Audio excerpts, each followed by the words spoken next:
Vote 2022, someone new will represent a Valley Congressional District next year. The first part in deciding who is underway. And it is a big deal. We have 6 candidates running for the Democrat nomination, 9 for the Republican nomination.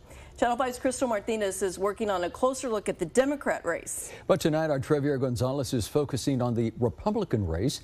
9 names, some of them didn't call back when we asked them about an interview. So who did you talk to? Good evening, Christine, Oscar. That is correct. We'll get that out in just a bit. But as for today, we have retired Border Patrol agent Isaac Cavazos and Assistant Principal Angela Churchill. Although the backgrounds of these individuals are very different, their perspectives on issues like border security are very much the same. I don't like to bash anybody. I'm just running on my record and what I think I can do, and I know I can help the country if I get elected. So that's what I'm running on my record. I feel like in the last year or so, America's hurting. There's a lot of division, a lot of things that need to change.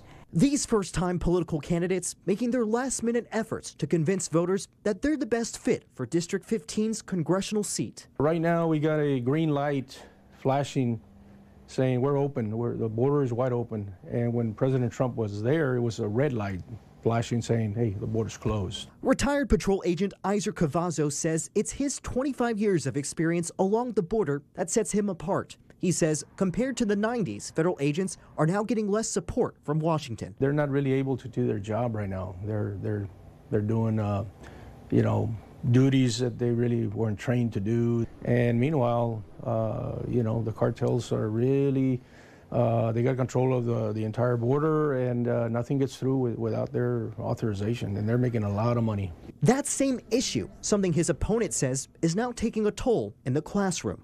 We have illegal immigration. We have students, in our schools that are facing hunger.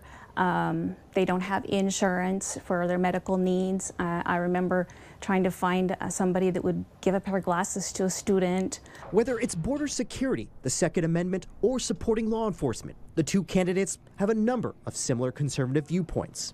Angela Churchill was inspired to run after the election of former President Trump, but the longtime educator opening up about her upbringing in a cult, one that she says often included abuse. And I think that's why education has been my calling, because I wanted to be an advocate for students who were like me. In her final thoughts, Churchill doesn't ask for votes outright. Instead, she asks members of the public to instead do their research. Look at their donors, look at their history, look at their family lives, because their personal family lives will tell you a lot about the person themselves.